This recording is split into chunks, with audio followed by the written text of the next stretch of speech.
पूजा की थाली लेकर हम निकल गए थे मंदिर की ओर। मेरी मम्मी धीरे धीरे आ रही थी पीछे पीछे। मैं उसको बोल रही थी जल्दी चलो, बहुत भीड़ हो जाएगा। और वहाँ पहुँचने के बाद हमने देखा कि सच में बहुत भीड़ है, लंबी लाइन लगी हुई है, क्योंकि आज शिवरात्रि है तो भीड़ होना तो संभव है।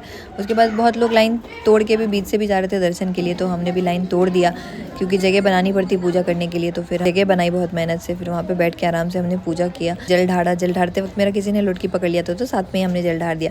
फिर मेरी मम्मी जैसे जैसे बोल रही थी वैसे वैसे मैं किए जा रही थी, क्योंकि मुझे उतना आइडिया नहीं है पूजा पाठ का। मैंने टीका लगाया भगवान जी को और खुद को भी टीका लगाया।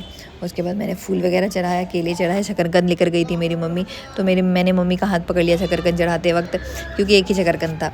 उसके बाद दिया दिखाया, कपूर की आरती की हमने। मेरी मम्मी हाथ से ही कपूर जला लेती है, डर भी नहीं लगता उसको। फिर आरती करने के बाद हम निकल जाते हैं वहाँ से। उसके बाद मैं डायरेक्टली नहीं निकलती, मुड़ के पीछे धीरे धीरे निकलती हूँ, क्योंकि डायरेक्टली मुड़ के नहीं निकलना चाहिए।